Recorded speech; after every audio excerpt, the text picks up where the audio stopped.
Right. Well, thank you, Felicia, for that introduction and get everybody organized with their technology. So that is super exciting. And welcome, everyone. I am so excited to be here today with Michaels and with the singer.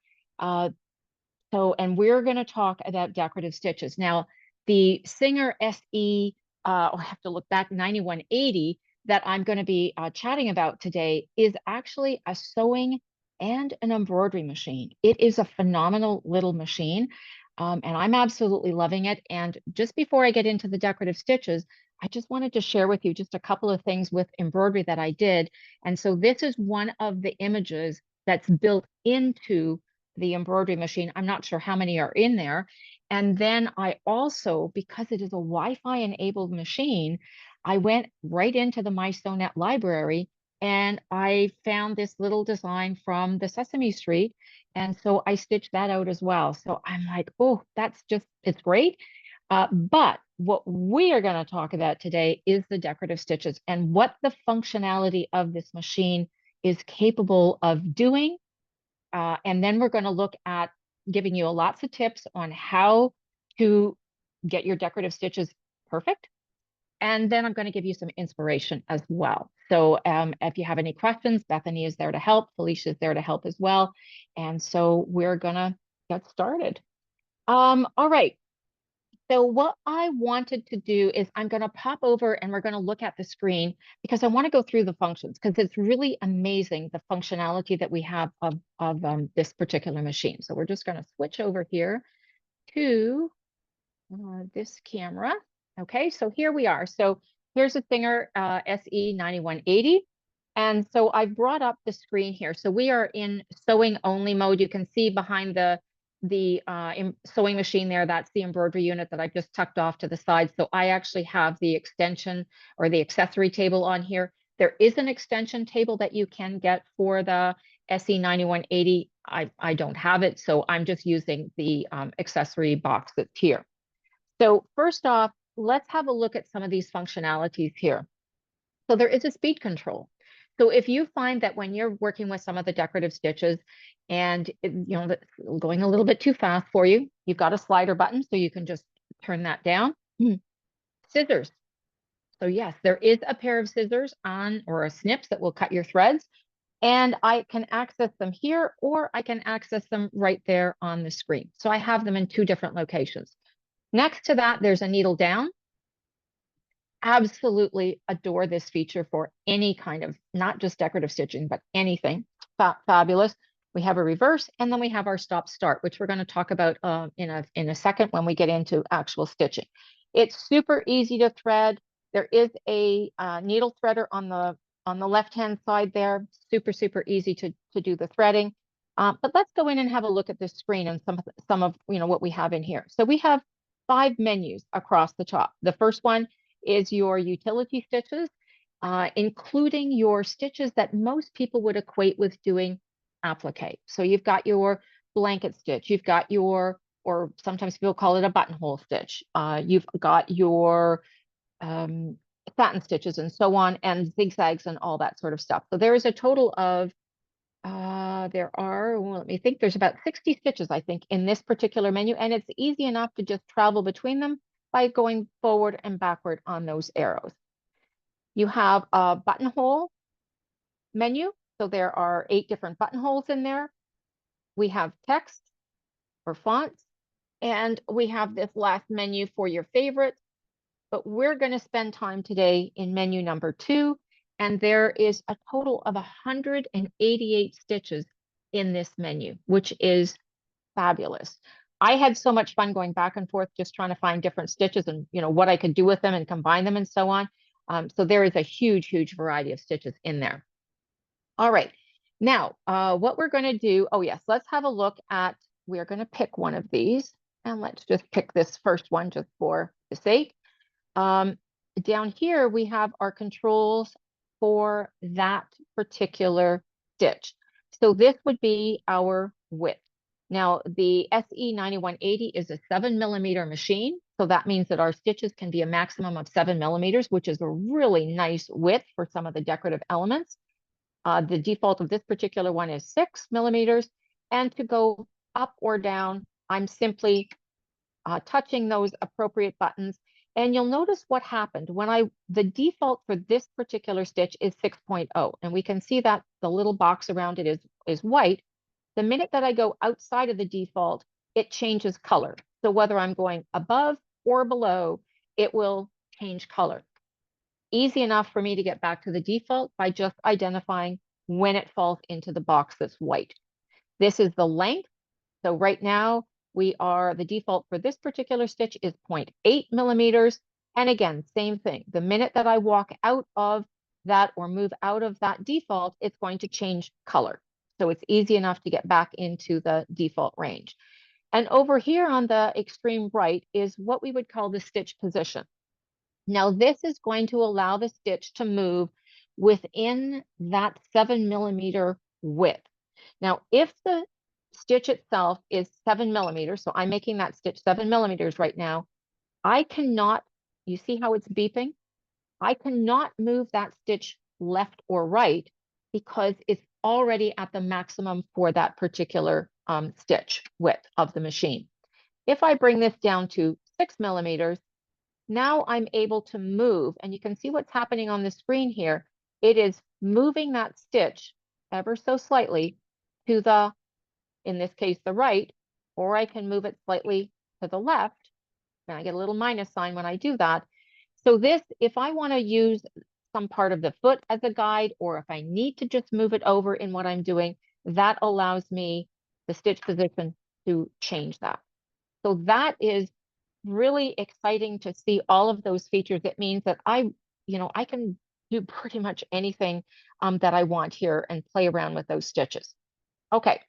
And you're going to see some samples in a second. Rather than me kind of switching back and forth between cameras, I'm going to, actually, you know what, we're going to do that. We're going to go over, so we talked about lengths and widths here. So I'm going to pick, let me just see which stitch it was that I was going to show you. So we're going to go to 61. And let me just see here. Oh, right here. Okay. So I pulled up this stitch here simply because I think it's going to be easy for you to see what's going to happen on this. So this, now what we're doing is, oh, you know what, I got myself out of order, but that's okay. I'm going to show you a close-up of all these samples in a second, but this is something else that you can do with the decorative stitches. So right now I've pulled one of the stitches up. It's 2061. The other function that we have here is a mirroring function. So we are able to mirror these stitches top to bottom and left to right. So what does that mean? Well, right here I have two functions. So you can see how this stitch is positioned right on the screen here, okay? So and you can see that it starts with a bar at the top, and that travel bar is on the right-hand side. If I select the mirroring side to side, did you see what happened? That stitch is still at the top, the long one, but that travel stitch that joins them is now on the left-hand side. So mirroring side to side will give me that function, okay? We'll go back to the default. And you notice in this case here, those function buttons or the mirroring buttons are gray. And once I take it to once it's activated, it sort of changes to a lighter gray. So we'll take it back to its default. Now, on this one here, which is the top to bottom, you can notice at the top that I have two bars, okay, two stitches right at the very top. If I mirror it top to bottom, you see what happened? It took that whole stitch and flipped it upside down. So now I'm getting a single stitch at the top. If I go back to the default, I'm getting two stitches. Okay? So I literally can engage both of them at the same time, so that in this case, I've mirrored it side to side and I've mirrored it top to bottom. Now you might say, well, where would I use that? Well, there might be instances where what you're working with cannot be put through the machine the way that the stitch appears on the screen. But because you can mirror it top to bottom or end to end, it's super easy to get it exactly where you want. So we're going to have a peek at some of those samples in greater detail on how you do that. But I absolutely love being able to see whatever changes I bring on the screen. If we pick the stitch, for instance, and I play around with the width, So this is at the maximum width of 7 millimeters. If I go in and start to narrow that stitch, you see what happens? I'm getting exactly that stitch on the screen. So yes, I should always be doing a stitch out to see how things are working, but I got a real good visual of this before I even get to that point. So if I want to increase it, I can see it grow on the screen. And if I want to decrease the length of the stitch sequence, then again, I can see that appear on the screen. Now, one other thing that I was really, really impressed with the Singer SE91 is once I get down to, well, less narrower or shorter in the length, do you notice, watch these increments. They are decreasing by 0.2 of a millimeter. That's amazing. That gives me absolutely so much flexibility in what I'm doing. I'm not restricted to 0.5 of an increment increments is what you'll see in some instances. These ones will go by 0.2, which is great. And then of course we're going to reach a minimum or where it's not good. It doesn't make sense to do it anymore. But that 0.2 of an increment is absolutely amazing. And if you are using your decorative stitches in the applique world, this is phenomenal because you have 100% flexibility in the width and the length of your stitches when you do that. Okay, so let's pop over and have a look at some of that in a little bit greater detail. I've got some samples here. So this is there we go. Okay, so this is one of the stitches on it's the 2.165, just in case you want to take note of that. And what we have on the right here is the width of that stitch. Okay, so the maximum width is 7.0. And then I've reduced it. In this, you can see the next one, I've reduced it to 2.5. You see what happened? It really condensed that stitch. And then I've brought it up to a 4.0 on the left-hand side. So just because we can reduce or increase or decrease the width of the stitches doesn't mean that we should in all instances, but we have that option. So as I mentioned, we have 188 stitches in the menu 2 of the Singer SE 9180, but by changing the width, I now have many more options available to me. Okay, so we'll just push that over to the side. And then if we have a look, so this is the same stitch here.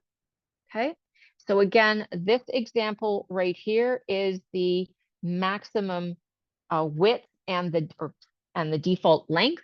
But over here, I have changed it. So this is a length of 3.0, and then I have length of 0.6, which is the minimum length.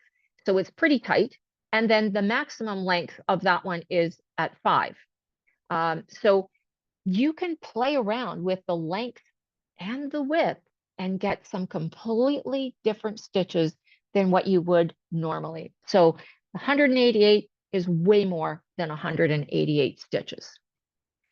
Okay, so here is an example of, again, one of the stitches with the mirroring abilities, because sometimes it's easier to see all the options in front of you rather than just seeing them on the screen. So this is one of the little decorative stitches with a car on it. And over here on the left, get my finger out of the way, over there on the left, you can see that we have the little car, and that's in the original orientation of that stitch on the machine.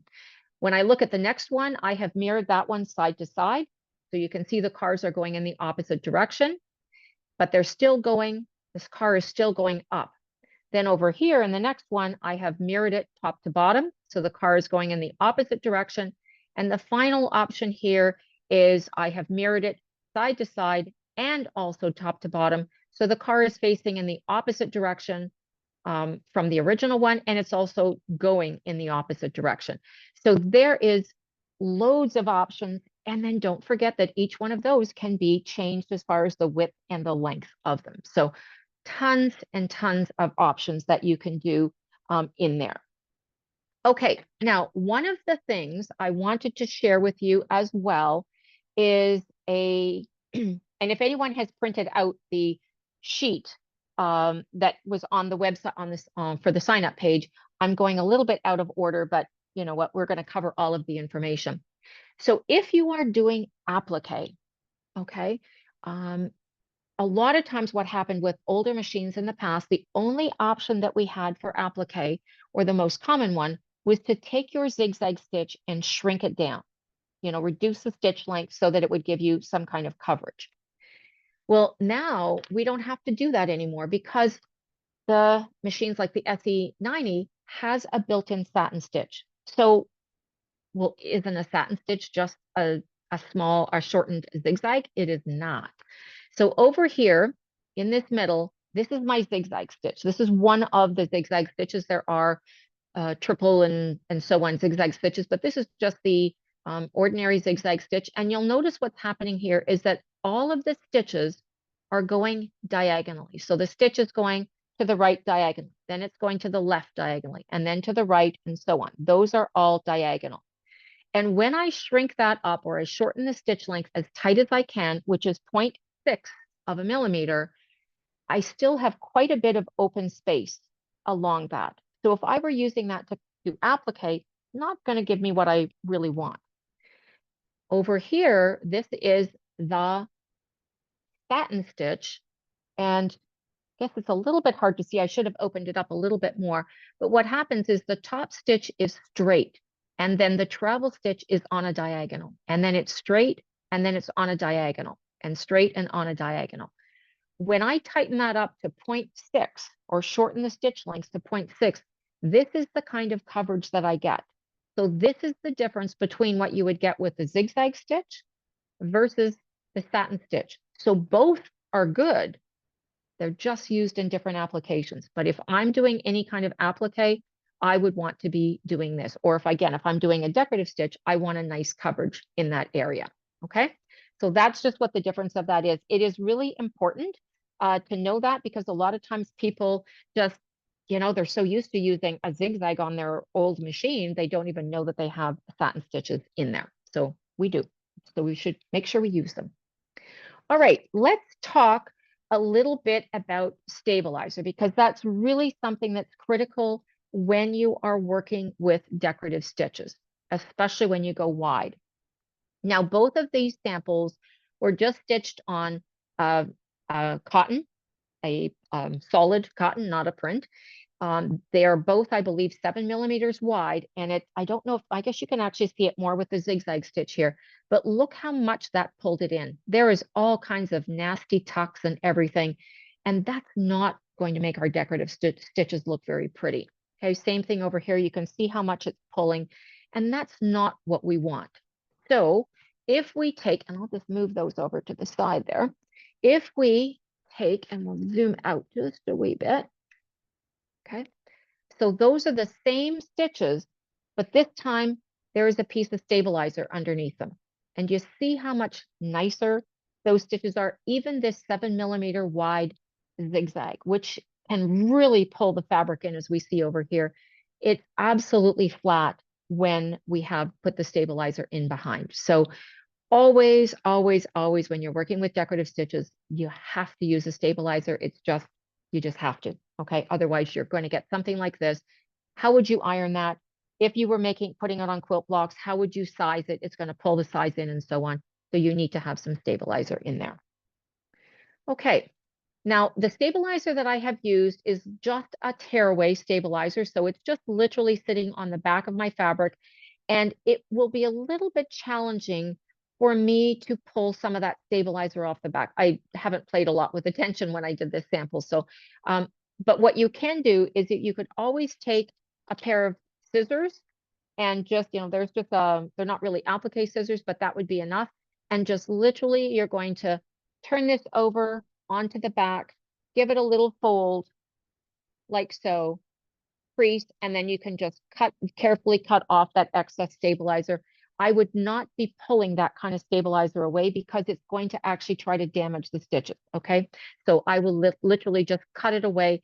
Because it's a tearaway, it's just going to work its way out of your project, and we don't have to worry about that, okay? There is a stabilizer pack, and I think we have seen this before. before. Let me just zoom out there. Okay, well, maybe we'll come around to the other camera since it's getting a little bit tight there to see, just the way I've got it set up. So here is a, I don't have the, anyways, the stabilizer pack that's going to give you a chance to check and try different, the sample pack that you can try different stabilizers.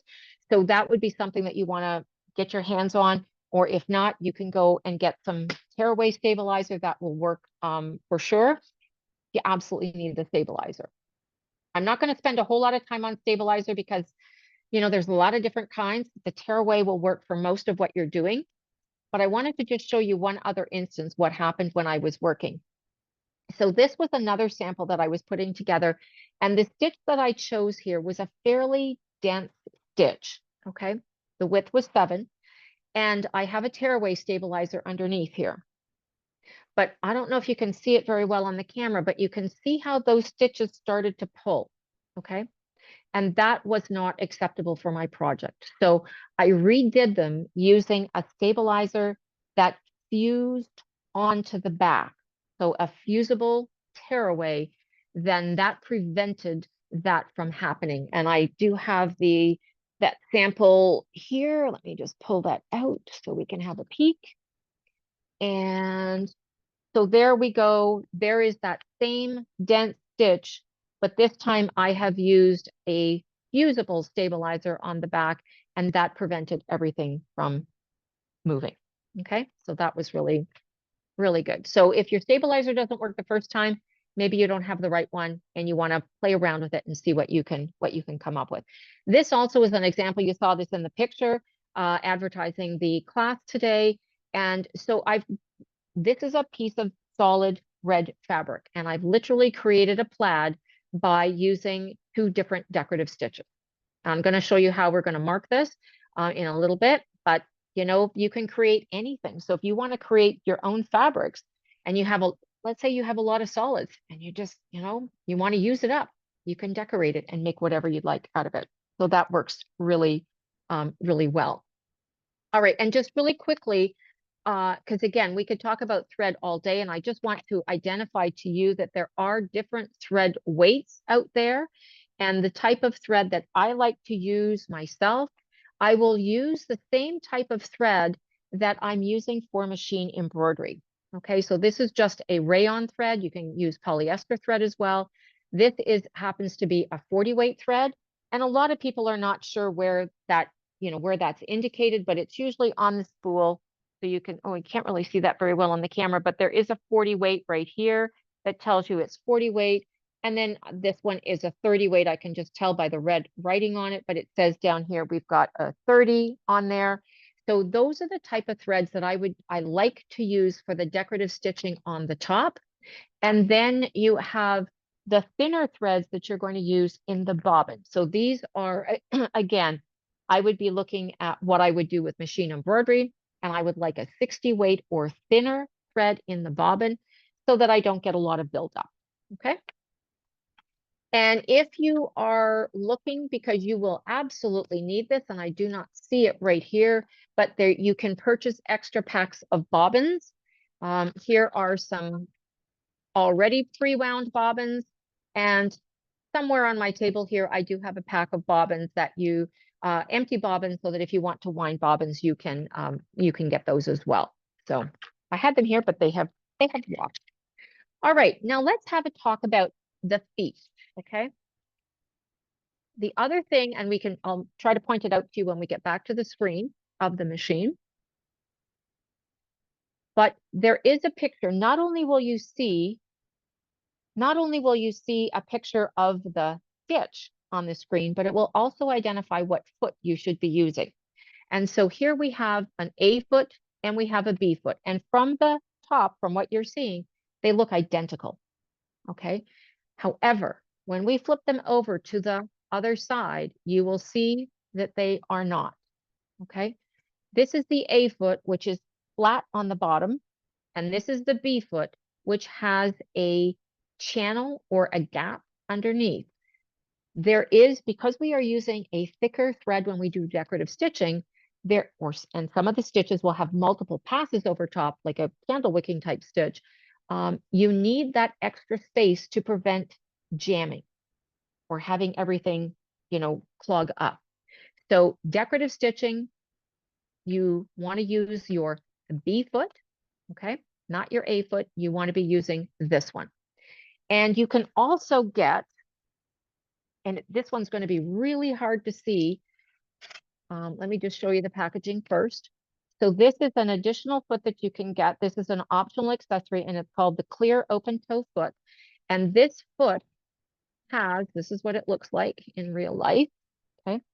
It also has that channel in the bottom, which I know you probably cannot see because it's plastic, but there is a channel on the bottom here. So the bottom of that looks exactly like this. But what I like about that foot, the open toe foot versus the B foot, just move this out of the way, is you can see from the top, this B foot has a little bar in the front and there is no bar in front here. So this means that as I am doing all of my stitching, I can see exactly into where I want to go. So this is perfect. This is okay, but it's going to be hard for me to exactly see where I'm going. So I prefer to have that foot. All right, and then needles, what I'm doing for decorative stitching, I have universal needles. The pack I just happened to grab was a 9014. I might be using an 8012, but a universal needle works well and will solve or, can be used for pretty much all of the projects that I'm going to show you today. Okay. All right, so I think we're going to switch back over to the sewing machine. And we're going to just point out, I just wanted to point out again over here that at the top, because of this decorative foot that I have selected, it has number B on the top. So that would be your B foot, but I'm going to override that and use that clear open toe foot that has the same properties as the B foot. All right. So let us have I'm going to put that B foot back on the machine. So here's the other thing that's really nice about these feet. So there is a little metal bar here. It's probably a little hard to see in the camera. And it just pops in like that.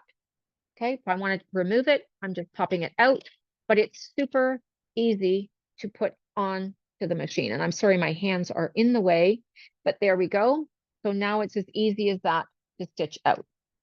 Now, if you are going to be stitching, I would always recommend, as I said, the stabilizer, but what I would do also is make sure that your stabilizer exceeds the edge of your fabric. Okay, so you can see on there, it exceeds the edge all the way around because I want to start my stitching just on the edge of my fabric. And if I start right on the edge of my fabric and my stabilizer is right there as well, sometimes I can get some jamming.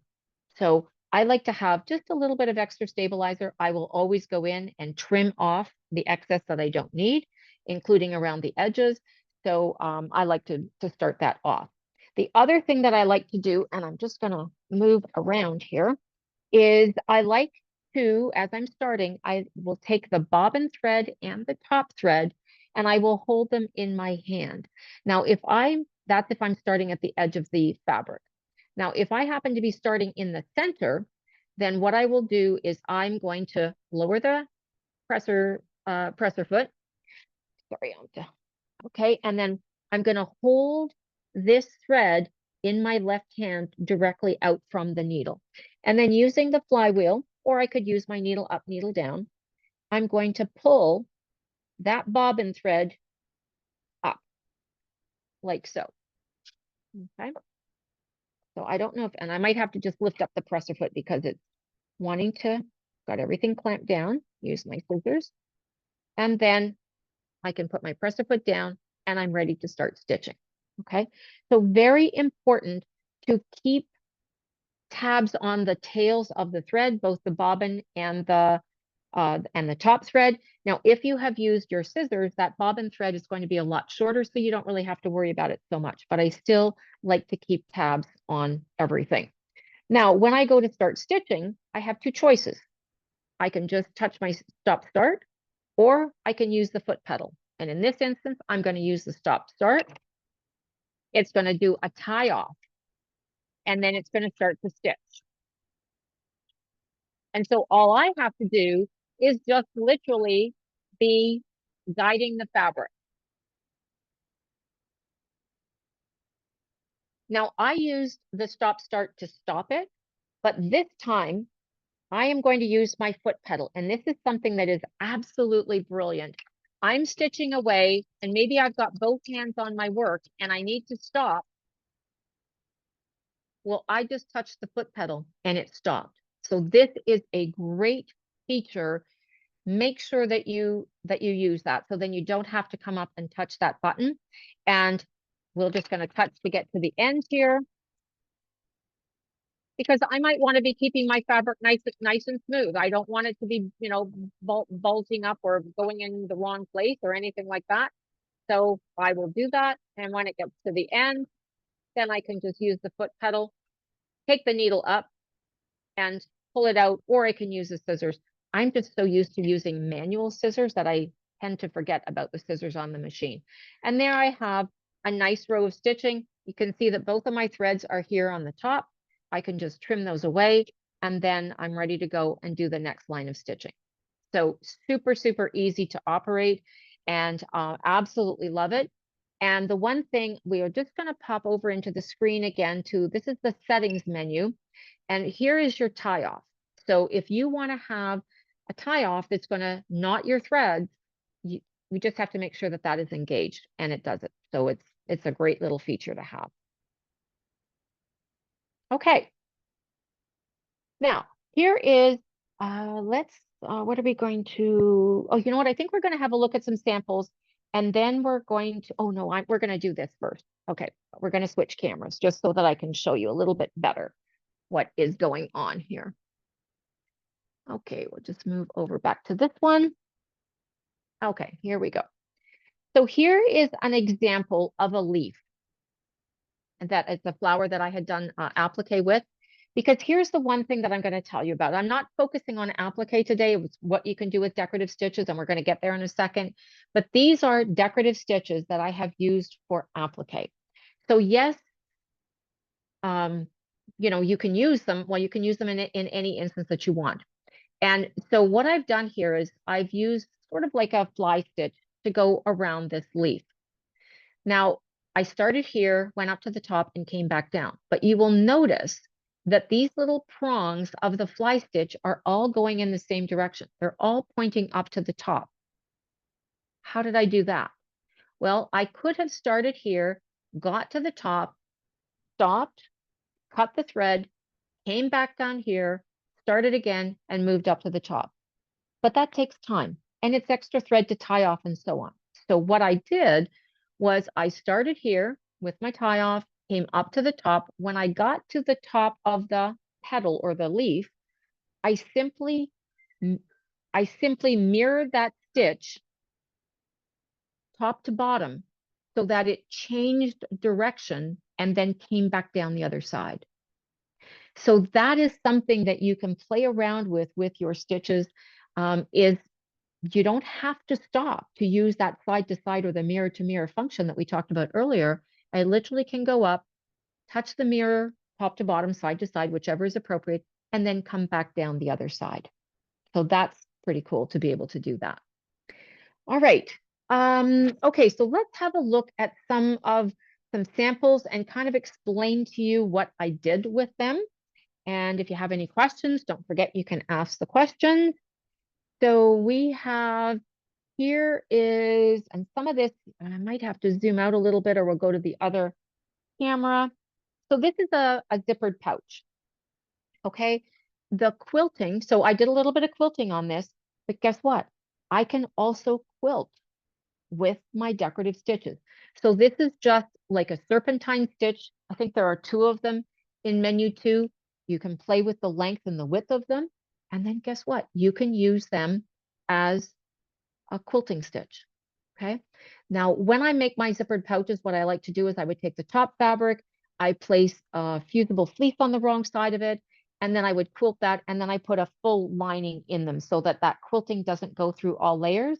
If the quilting goes through all layers, then you would want to make sure you do a little sample with those appropriate materials to see whether the back of it's going to look appropriate or not. Because sometimes the stitch, if it's too dense or too complicated, that quilting doesn't look so good. So I often will put a line, and I like a full lining in my little bags anyway. So, but you can quilt with those decorative stitches as well. Here's another instance where I have quilted. So the whole part of the background of this little pillow has all the white part. Again, I've used a serpentine stitch to quilt there so you can see. And if you, well, I'll show you in the next example, but if you wanted to get really precise, you could make the distance between the rows of quilting the same as the length of the stitch sequence so that these intersections would all be the same where they join. You can see up there. I didn't worry about that so much. I just literally chose a stitch length and went from there. And then you can see the beautiful satin stitch around the heart and going into those little, the little nook up here and down to the point makes it so much easier when you are working with that clear open toe foot. And then I have a blanket or a buttonhole stitch around here as well. And in this instance, I have those stitches, the little jog stitches pointing into the center. But if for whatever reason I wanted them pointing in the opposite direction, that's another instance where I can use my mirroring side to side and have them going in an opposite direction. But quilt with your decorative stitches, just make sure that you do a sample so that you understand first off whether that's appropriate or not, whether it looks okay on the back. All right, here's something that's really fun. Again, this is a scallop satin stitch. And this whole pattern, so this is just what you see in the background here in this center part, is a piece of hand-dyed fabric. And I wanted to dress it up a little bit. So I have used a decorative satin stitch, and there are lots of them in the menu. Again, what I did in this instance was I made the distance between these stitches the same as the length of that stitch sequence. Okay, so you can play with this. Takes a little bit of finagling to make happen, but you could really do that with any stitch, and you could create your own patterns. And in this instance, I created a panel that fit inside this pillow. So lots of different ways of playing with those stitches, but think about making the stitch sequence the distance apart that you put your stitches. Okay. Oh, here's another instance. Again, this is applique, but I like to use my decorative stitches a lot for applique. I think that it's really pretty and dresses up the applique and just changes up the look of it so that it's not always a satin stitch or not always a blanket stitch. So I've got a couple of different stitches around the outside, and then I've got a different stitch on the inside. Now, one of the things that I will tell you very, very important when you're working with decorative stitches in this element is you really need to understand the stitch sequence. Okay, that's important. So you have to understand where you're going to pivot. And sometimes that takes a little bit of practice. You've got to put those stitches onto a piece of fabric so that you absolutely know where, is the stitch actually finished before you move on, and so on. So that just takes a little bit of practice to do that. And then what you can do is so this is a little needle book, but on the inside, why not use those alphabets or the fonts, and you can use it to write little things in there as well. So lots of cool things that you can use for the font. And then, oh yes, we have another little piece here. So this was just a fun little piece that I played around with. And my daughter was notorious in losing our mailbox key. And when I did actually find it when it was no longer valid, I made this little piece for her. So, I've used some of the lettering around there. I've stitched on, you can stitch on buttons with your machine and so on, and put on, you can do a little bit of quilting and so on. But, you can have fun and kind of make artsy little pieces out of with your decorative stitches. Okay, let's go back though to this. So here is, and unfortunately, I was like, oh, I have more samples. I was able to get the stitch outs of the materials done. I just was not able to get everything done the way that I would have wanted to do into a finished item. This again is a solid piece of fabric. Okay, it's a really pretty green. It doesn't show up on my screen as a really pretty green, but it is a really pretty green. And so what I started off was with a grid work of one of the stitches in the machine. It's sort of a star shape here. Okay, so I took my ruler and I took a marking device. Now you can use, I like to use a Hera marker, which just literally will put a line on your fabric, kind of like a crease. Some people like to use, there's lots of water soluble options out there. There's lots of chalk options out there as well. So any of those would work well for doing your marking. And so all I did was I started off with one line and I marked my stitches. And then I chose to do another line 3 inches away. I did mark this with chalk as well, or with my little marker. And I continued on until I had all of the stitches going in one direction of this particular one here. And then I rotated it around and I stitched those in the opposite direction. And I looked at it and I thought, you know what? That's okay. But what else could I do with it? So this time I chose a different stitch and I stitched everything 1/2 inch to the left of the original stitching that I did. And I used a variegated thread. That's why you see little pockets of white thread in there, because I used a variegated thread with it. But the overall effect of this is absolutely stunning. And like I said, I wish I could, I wish the picture was coming across a little bit better, but it's absolutely gorgeous to see all that stitching in there. So this is going to become a journal cover. And like I said, I just have not had a chance to trim it or anything, but I did stitch it on a fusible fleece. Okay, so fusible fleece, again, you can see how I've got the edges all the way around. So I've got excess so I could stop and I could start. And if I felt that it was getting a little bit puckery, because sometimes with fusible fleece, like it's got some depth to it as opposed to the stabilizer. So I just gave it a press every so often, making sure that everything was lying flat and got, a beautiful pattern from it. One of the things I think when you're working with decorative stitches is, at what point do you stop? How should I cover the whole thing? And so I literally started with that one stitch. Thought, yeah, it's still got room. I could put something else in there, put the second stitch on and went, you know what? I like it that way. So I decided that was it. I wasn't going to go further and do any more. But you might be working on some sample that you feel that it's got to be stitched completely. That's going to be up to you as to how you make that happen. Okay, so different kinds of threads, different color threads. Put your stitching on an angle that you don't normally use. A lot of times people will use a 45-degree angle. This is a 60-degree angle, and it gives it a whole different look than if you had, kept it to the 45. All right. Then we have, oh yeah, this one here. So this also was one that was on the picture for the class. And so again, this is a solid piece of fabric. And I can't remember what I was going to make from this, placemat or something, but I just, again, ran out of time to get it finished. So again, I used that 60-degree angle and marked it with this little flower stitch. And then I moved over about 3 inches and I stitched it again, and so on until I got to the end of my piece of fabric. And once it was done, I knew that I wanted to put more stuff on it, more stitching on it, but I wasn't sure what I wanted. So I went through the menus. I had loads of fun going through the menu too, because there's so many options. That was probably the hardest thing, was actually trying to choose the stitches that I wanted to use. So I found this nice little scallopy leaf pattern. And so I used the edge of the foot. So this would have been the edge of the clear open toe foot, and just used the edge and ran the edge down the center of the flower and then stitched this stitch. And then I turned it around and stitched it down the other side. Again, I could have used my mirror function if I wanted to.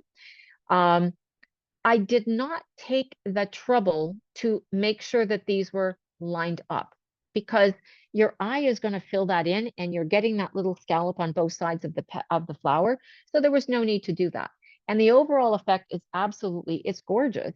And I thought this would make such a beautiful pattern on the bottom of a garment, or could be on a placemat. It could be on napkins or something, but it literally is just a combination of stitches. And that's where, we have a 7mm machine with the Singer SE 9180, And so we can't do wide stitches, but we can do groups of stitches like this and get beautiful, beautiful results out of them. So I was really thrilled with this. I could have gone on and maybe put 2 more rows of stitching in between, but I thought, you know what? It doesn't need it. It actually looks really nice like this. It's nice to have a little bit of open space. And if you wanted to go back and do some quilting, well, I now have lots of room that I can quilt in here if it were a placemat and I wanted to quilt it, or I could do a line of quilting down inside that as well. So leaving that room open. Alternatively, I could cross over the stitches with my quilting if I wanted to. Now, I don't have an example of that today, but I could definitely do that if I wanted. So we have lots of options in playing with that. Okay, let me see. We now have, so I like to do postcards. You know, postcards are a really fun thing to, if you want to send to someone. And this was just a little bit of a crazy patch. Just took some strips of purple fabric, sewed them together, picked one of the decorative stitches, you know, again in menu 2, and stitched them across. I chose to do it all in the same color of thread, and I chose to use the same stitch. I didn't have to, but that's what I chose. Then I took a very stiff interfacing and put that interfacing inside. I added a backing, so I have a little postcard stamp, and I just added the backing on there. And then I finished the edge with another decorative stitch. And I don't know if we can get in a little bit closer for you to see that, but this is another decorative stitch that I have used to finish off the edge. Because if you have ever tried to bind a postcard, it is a challenge to do it because it is so small. And again, I could have used a satin stitch, but I have lots of decorative stitches. So I chose kind of a mossy satin stitch, and I'm going to show you how to stitch that because it's a little bit different than what we would do normally. So I'm going to show you that how that works in 1 second. I have another one that I'm in the process of stitching out right now, and this one is another postcard. It's just more random pieces here, and then I'm putting in my decorative stitching. And remember, when you are doing your stitches, I'm going to be starting with a tie off here. So I know that my stitches are not going to pull out and that I'm stitching out to the outer edge, and that's going to just get trimmed and caught into the stitching. So I don't have to worry about it. So that works great. Now, if you were doing something where your beginning and your end were in the center and not coming out here to the edge, then what I sometimes will do is I'm going to go back to, I'm going to finish my stitching. So I'll start here with a tie off. I get to the end, and then I will go back to a single stitch or the straight stitch, take it down. Well, I don't actually have to take it down. I'm just going to start, and it's going to do a tie off right there. So I can get a tie off at the beginning and a tie off at the end by just going back to my straight stitch and just taking a few stitches, and that ties it off. So both ends can be secure if you need them to be secure in what you're doing. Okay, let's pop back over to the other camera here, and we're going to see how this is done. So I have a little sample here that is just that very stiff interfacing that I'm using for the postcards. And I've got a piece of fabric on both sides. It's just muslin on both sides. And I have used I've just trimmed it. Okay, so we're going to go back here to menu number 1, I think it is. Or is it menu number 2? Yeah, menu number 2. And I picked the first stitch up there, which, well, oh, I'll take this one here. That's the one that I chose. So I chose number 2, and you can see on the screen here that it's kind of mossy. It's straight on one side, but it's very irregular on this side. So it makes a nice way to finish off an edge. And then I'm going to put my needle down, and my needle's going to be on the outside. We can bring that in just a little bit so you can see, whoops, so you can see. Push this over here. Okay, like that. All right. So now what I'm going to do is put my presser foot down, and I'm going to do this with the foot pedal. I could do it with the stop start if I wanted, but you see what's happening? The needle is actually going right over the edge because I want the edge to be completely encased in the stitch. And then I am just literally going to go around. When I would get to the corner, I'm not at a corner, but I'll show you how I would stop. And I'm actually a little bit too far over there. But what I would do is I would just lift up my presser foot and I would take the end and just turn it like this. Sorry, I should have started on the corner. Do it like that so that the corner is right lined up, and then continue down, and it's going to give me a nice finish to the edge. Hey, Elaine. Yes. We have a question that I thought you should answer on camera. Do Yes. you use the same color thread for the bobbin and the top? Okay. Well, that is a very good question, and I did not address it at all. So here, I'm just going to come back to this camera. So when I am working with decorative threads, if I want, now you'll notice in this little sample that I just did, so I had a green thread on top and I had a white thread in the bobbin. And so it's actually not the best of sample just because that's the way that I'm sitting, but there's my green thread on the top, and you can see some of that green thread coming to the back. Part of it was I wasn't in the right position when, stitching. So it's hard to get it lined up when I'm sitting a little ways from the camera. Normally what I do is if I'm stitching something that's if I'm stitching something that I don't, not going to see the back, then I would put my black or white bobbin thread into the bobbin, because that's usually what you're going to get for decorative bobbin weight threads. So I would put a black or a white into the bobbin, and I don't really care about it, because when you're working with a lot of these decorative stitches, what you will see is on the back, you might see more thread, top thread on the back than you're normally used to seeing, especially if we're in the quilt world. We don't want to see the top thread on the back. But in decorative stitch world, you're going to see a little bit more because it pulls the tension a little bit tighter, because it doesn't want that white or black thread to pop up to the top. If I were doing something where I have both sides that are going to show, then I might put a same color thread as the top into the bobbin, or a nice color in the bobbin. So normally I would be working with white or black in the bobbin, and then whatever color that I wanted on the top. And because of the way the tension works, it's going to prevent that from popping through to the top. All Okay. right, I have one more question for you. We've got Yep. about 6 minutes left of class. Kathy asks, have you ever enhanced a fabric design by outlining it with a decorative stitch? Just curious if it's worth trying that. And I think Oh, this is a creative idea, Kathy, so thank yeah. you for suggesting that. Well, you know what? I don't actually have a sample of that, but there's absolutely no reason why you can't take any of your stitches. And I'm just gonna just hang 1 second while I grab this. So, on this little piece here, so you can see her dress. All right. Now, I did use a straight stitch around that as opposed to using a decorative stitch, but I went around it about 5 times. So instead of going around it 5 times, I could have picked a different stitch. I could have used my triple stitch or anything to enhance it. The edges, it's still a raw edge, but absolutely, I was thinking, well, you could use striped fabric, you could use a pattern, you could create your own border prints if you wanted to do that. So I used a lot of solid fabrics in my samples, but absolutely you could do whatever you want.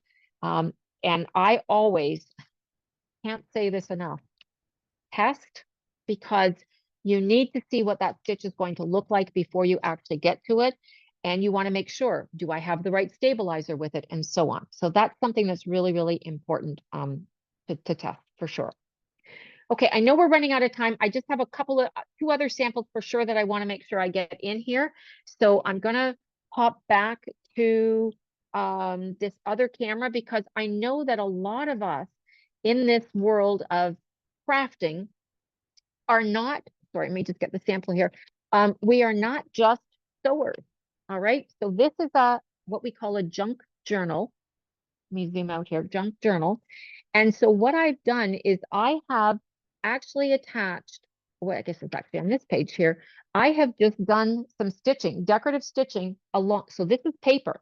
This is just an old piece of music. And I have done a decorative stitch along the side. Here's some other places.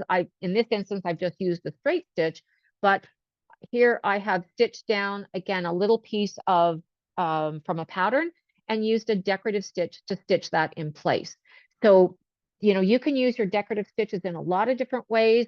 Here is a card, again, little card like that. And oh, I lost my other little sample fell on the floor. Okay, well, we'll have a look at this here. It's a little tag that I made. So this is just a purchased tag that I got a little pack, got a little pack at Michael's of these little cards. And this is 2 pieces of fabric that I have just stitched on using a decorative stitch. In this instance, I used a zigzag and I used a straight stitch around. But I have this little card, so I could have put something on the back that I wanted. When you are stitching on paper, you absolutely want to be choosing some of the more open stitches. If I used a satin stitch, it would probably perforate the paper, which sort of defeats the purpose. And I left the tails long, so I did not use the scissor function because I wanted to keep that sort of organic look to it. But you could easily trim them off if you wanted, but I decided to keep them there. Okay. We And have the one more question real quick. While Yep. we're talking about sewing on paper, Yep. what needle do you use when sewing through paper? Okay, so the needle that I use when sewing on paper is just a universal needle. So I do not change my needle to anything different. Now the thing is you know, your needles are probably going to dull a little bit quicker if you're starting to work with paper. And we didn't get into the whole discussion about, you know, how often you need to change your needles, but they do need to be changed. And so you might want to have, if you've got some needles that are kind of questionable as to are they still good for fabric, maybe put them in, you know, your little needle holder there that I had a minute ago, and have a category for paper and say those needles are specifically for paper because they're not going to damage the paper the same way that they can damage your fabric. So absolutely.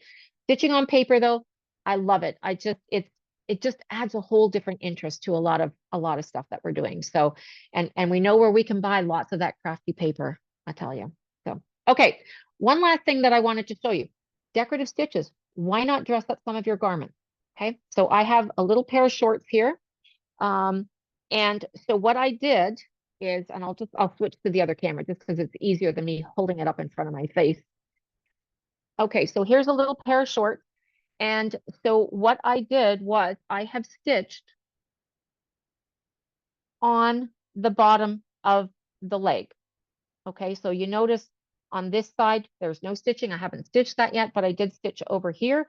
What's the nice thing about the Singer SE 9180 is that once I take that accessory box off, I have a free arm because this is a pretty tight little leg. And so it fit beautifully around the free arm. Now you're probably going to ask the question, well, what stabilizer did you use and can that be scratchy on the inside? I stitched on, I'll show you over on this box, I'll show you over here. So what I did was I stitched on the hem. So I did not have to use a stabilizer in there because I was stitching through at least 2 or 3 layers of fabric. So I did not have to put a stabilizer underneath. So now in this instance here, I probably should have put a matching thread in the bobbin. I was in a hurry, so I didn't do that. But I got a nice little trim on the bottom of those shorts just in no time at all. And it just looks a lot prettier than without.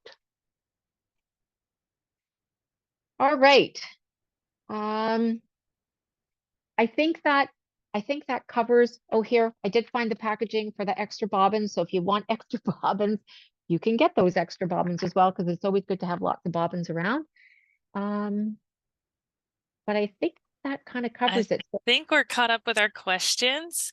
I Okay. do want to say that our next class, so everybody can make note of this, is June 6th on a Thursday, same time, same place, but our teacher is going to be Claire, and she's going to be doing an applique 101 class. So if we've done some applique projects in the past, and you can go watch those videos from that master list that we shared in the chat, but she's going to be doing some fun tips on applique. So if you're new to that or want to learn that, she'll be here June 6th, which is a Thursday, and it'll be at noon Central Standard Time, 1 p.m. Eastern. So be sure to go to Michael's and sign up for that. And again, Elaine, thank you so much for teaching today. This was very helpful. We've had nothing but positive feedback on All how right. awesome all your tips were. So thank you for that. Awesome. All right. Well, thanks everyone for coming today. And thank you, Michaels. And thank you, Bethany, for helping out. Yeah. See you guys next time.